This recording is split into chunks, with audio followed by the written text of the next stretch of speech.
DeShone, what goes through you when you finally get the call? Is it relief? Is it excitement? Is it all those things? Yeah, there's quite a few emotions that go through, mostly excitement. It was obviously a pretty long weekend. Heading over to Philly and being in the green room was awesome. But then to come back and share that moment with my family was unbelievable. When I saw that 404 area code come through, I was pretty excited.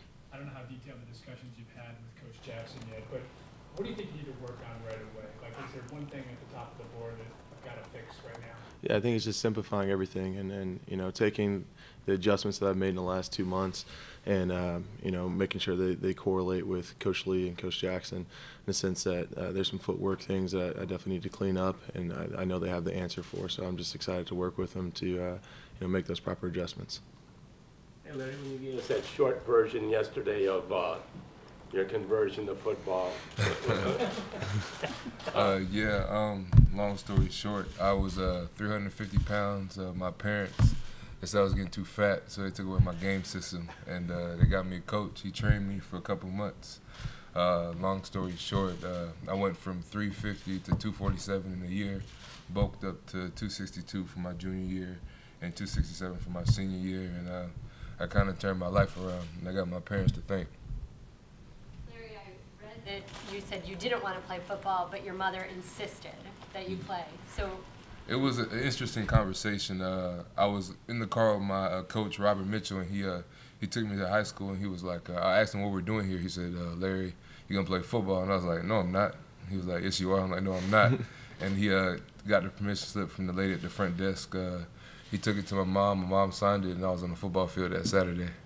So when did you, clearly your parents were a proponent of the game. When did you fall in love with the game? I think it was after my sophomore season. I got most improved JV player, and it seems like a small award, but that was the first time in my life where I felt like I actually earned something that I worked for, and it made me realize that football was something that I could really do. What was that first football experience like? I mean, what were your first thoughts when you got out on the field? What did it feel like? Did you like it? Did you hate it? Where were you? My first thought was, man, this is hard. But as I began to, start to understand the game and play more and, started making more plays and understood the big picture, it started to become something that I loved. Did you watch football? I played Madden, but I wasn't. I watched it every now and then, but my biggest thing was just, once I got into it, that's when I really started to immerse myself in the game. Besides Madden, what was your game of choice on that game system? It was an Xbox, so I think like Halo was really popular, and Call of Duty was really important back then, but that's a long time ago. Hey, DeShone, what have your early conversations the last couple of days been like with you, and what he told you about moving forward? About how much work that needs to go into this next couple months. I think there's a clear message that that playbook's pretty big, and I'm going to have to dive into it if I'm going to have any opportunity to try to compete early, and to just take it day by day, to truly relax and exhale after this long pre-draft process to make sure that the next couple months go the way they need to. When you left that green room on Thursday, what was going through your mind?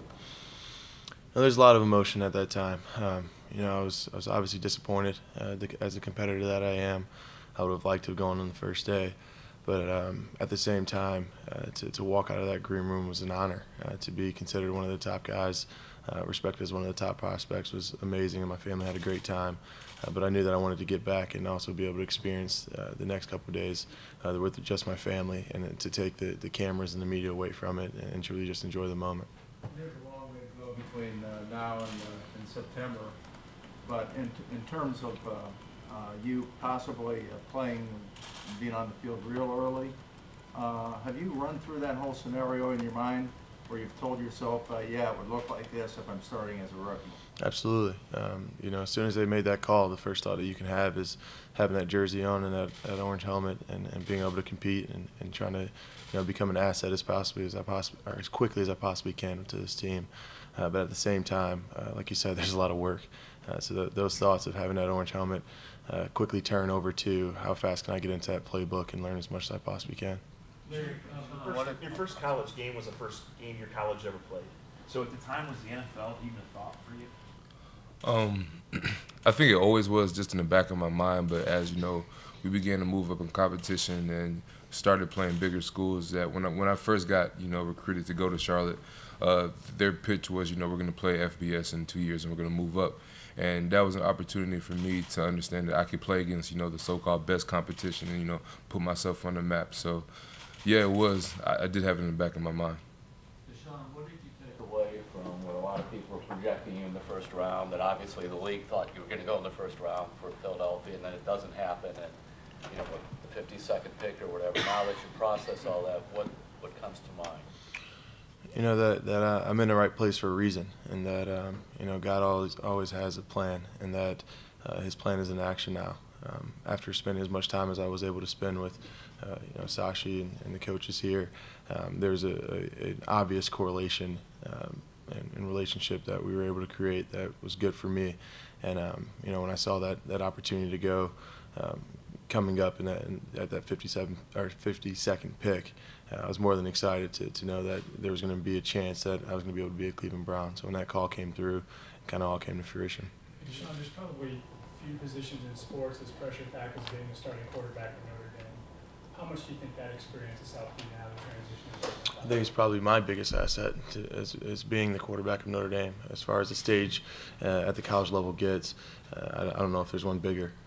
Representing something a lot bigger than yourself is one concept, and when you're doing it at an international level with a fan base that truly expands all over the world, it was an honor and a privilege, and I now will be able to pull from those experiences to see if I can take that and apply it to the professional level here in Cleveland. How did that pressure change you as a person? It really made me find myself in a sense that I figured out that I have to be the same guy every day, whether it be in front of 80,000 at Notre Dame or in an away game where there's not many people there. You have to be the same guy, and in order to be a good leader and to push the same message, you have to be able to stay poised throughout the ups and downs of a responsibility like that.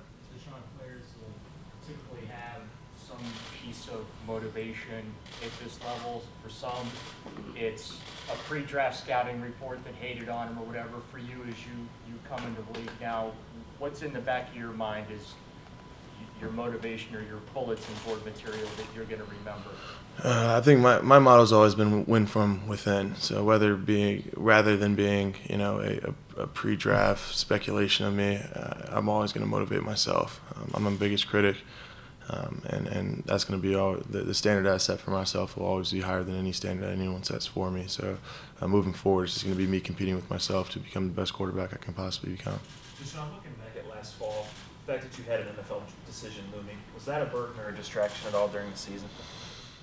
I don't think it was a distraction. I knew that there was going to be an opportunity for me to play at the next level, but at the same time, we were going through so much as a team that the only thing I could focus on was trying to go 1-0 that week. So I wouldn't say it was a distraction at the time, but definitely in the back of my mind, I knew there would be an opportunity. DeShone, have you seen the video of Larry working out? I've not. Should I see it? Yeah, it's unbelievable. Larry, do you ever just amaze yourself at the transformation your body's gone through from 350 to what I saw today? He said it best is God, man. I've been blessed to be in this position. I know what it feels like to start from the ground up. And it's almost like, you become a veteran just to become a rookie again. It's kind of interesting, but I'm just blessed, man. It's been a really good experience to just see the transformation and see the hard work and the long hours pay off. Hey, DeShone, at the Combine you were asked about the challenges of playing under Brian Kelly. I think your answer said you've been coached by your dad, and nothing is tougher than that. Is that accurate? That is. What level did your dad coach? He coached me in basketball from the day I could walk all the way up until high school, where he wasn't allowed to coach me anymore. And those experiences are experiences that I'll pull from forever. Those car rides home after tough games were tough. And from that, I've been able to take hard coaching, and I've been able to figure out what pushes me to become the best player I can become, and that is hard coaching. So when I knew I had the opportunity to play for a guy like Coach Jackson, it's definitely going to be a situation in which he's going to push me to those same standards that my dad was able to hold me to and that I've held to myself. This really tough. Maybe what kind of an athlete you are. You know, in basketball, you can see the guys in tank tops and see what, you know, the athleticism level. Would you describe yourself as a basketball player? Not anymore. I used to be pretty good, but now I can't hang with some of these guys. You in the AAU circuit where you're playing with some guys who have big names now, and who were those guys? Absolutely. The AAU team that I was a part of, an organization I was able to play with, consists of guys like D'Angelo Russell, Tyler Eulis, Mark Loving, Nigel Hayes. You know, Northwest Ohio was able. The class above me in Northwest Ohio was one that was pretty good. We had Jackson Lamb, who ended up playing baseball at Michigan, and then Mark Loving was a 4-year starter at Ohio State, and Nigel Hayes is now heading to the NBA. So I was competing against those guys growing up.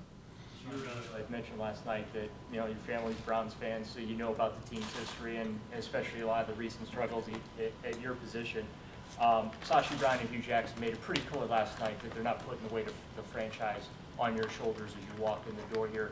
Is that something that, as you come in here, it helps you, the fact that you're going to be given an opportunity to settle in and to develop and not be expected to take the reins right from the outside? Absolutely. I think in this last year and more importantly in this last couple of months, I've acknowledged how much room for growth there is, and to be going into a system in which everyone also acknowledges that around me and is not expecting me to come in and be some all-star right away. It's pretty cool because I know that I can learn a lot.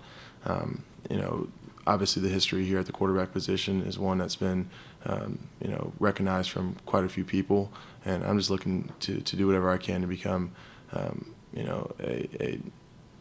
help to that. I don't know whether that means competing with the guy next to me and pushing him, or playing myself, but I'm going to do whatever I can to just contribute to this team as much as I can.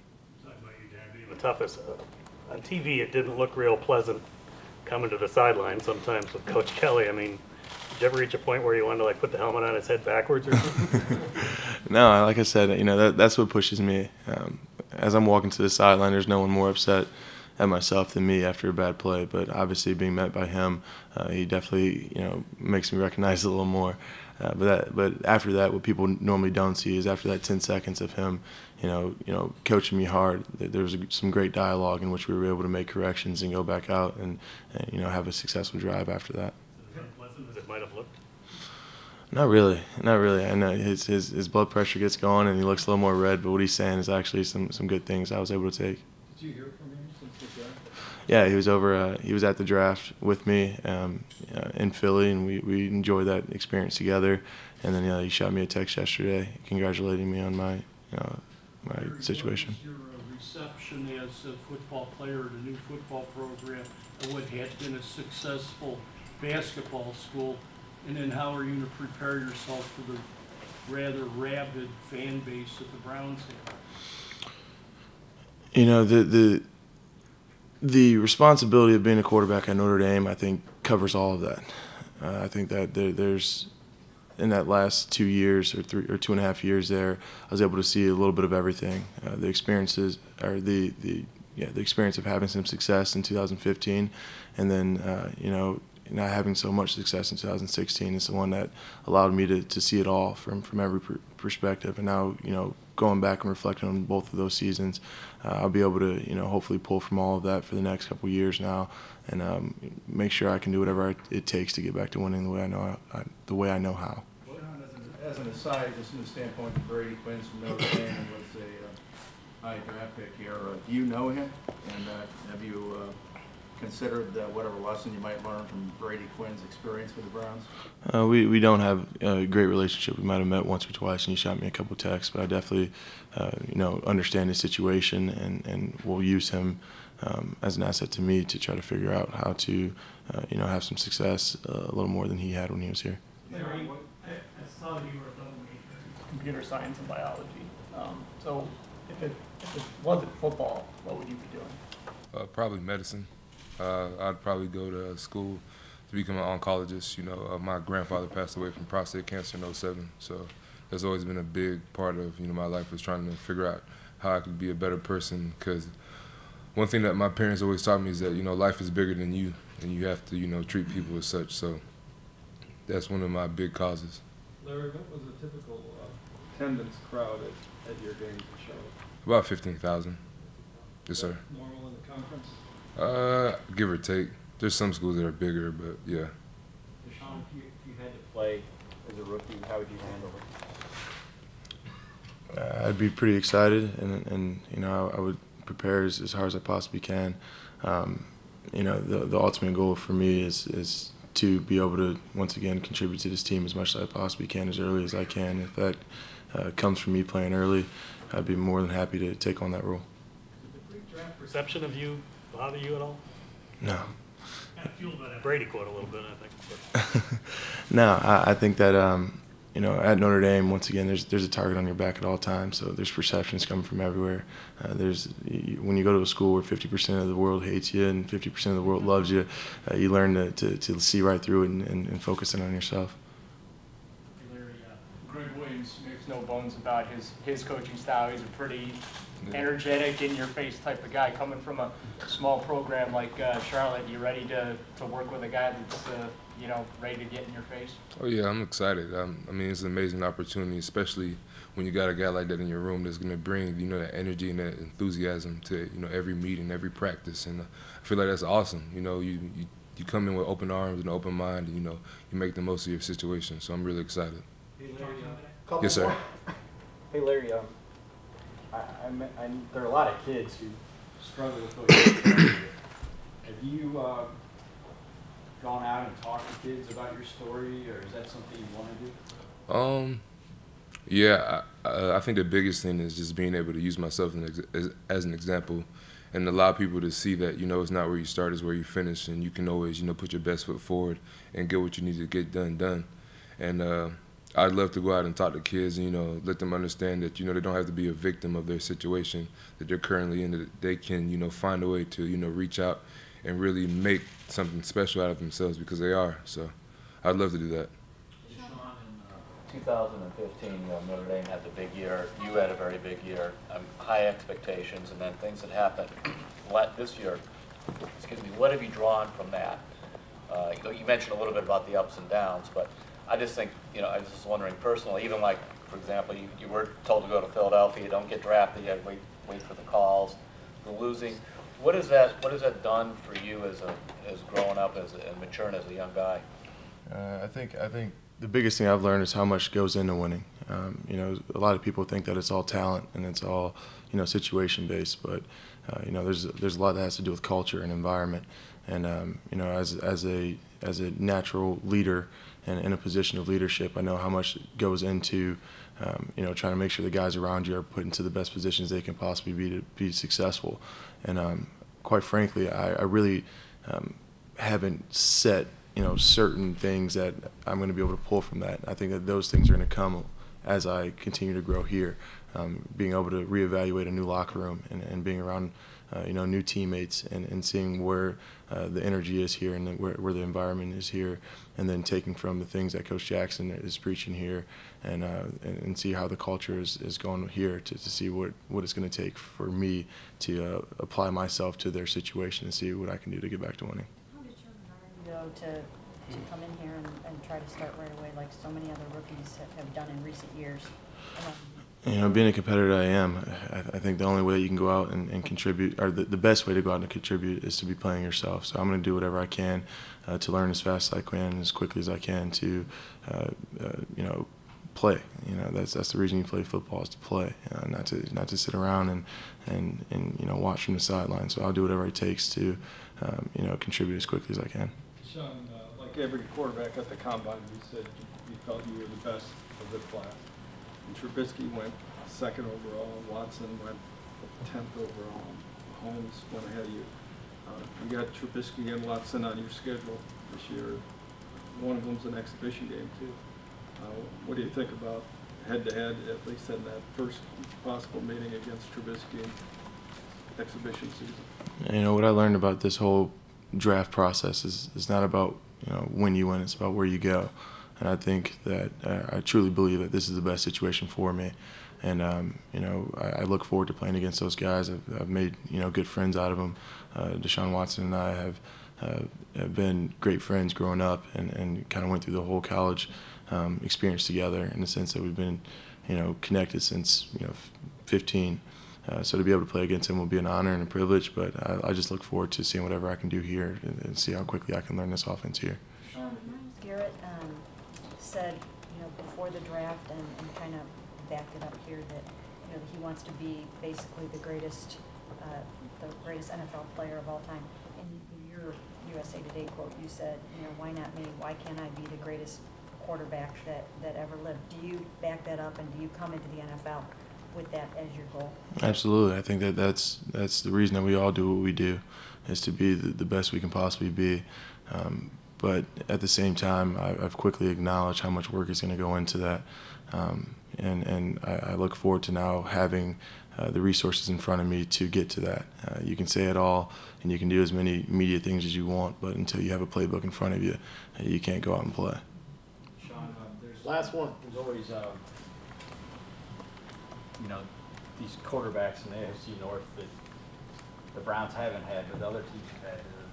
The big, physical, strong-arm quarterbacks. Do you look at this division and think you could really fit in well with, playing in the cold, playing in this division, and kind of excelling like some of the other guys have? Absolutely. I think that this is a division in an area in the country where you have to be tough. You have to be big. You have to have big hands. You have to be able to play in different, weather conditions, and that's something I've been doing my whole life. Football to me is meant to be played in the cold. It's meant to be played in the mud. If you go back to the Pee Wee days, the best practices are the ones where it's super muddy and you're sliding around, and that's what I've always known football to be. So I look forward to taking the toughness and grit that I was able to create through experiences in middle school, high school, and then at the college level, and apply them to playing here in Cleveland. All right. Thanks, guys. We're going to pose for some photos real quick. You guys want to stand? Stand. You can push the chairs and stand behind the chairs.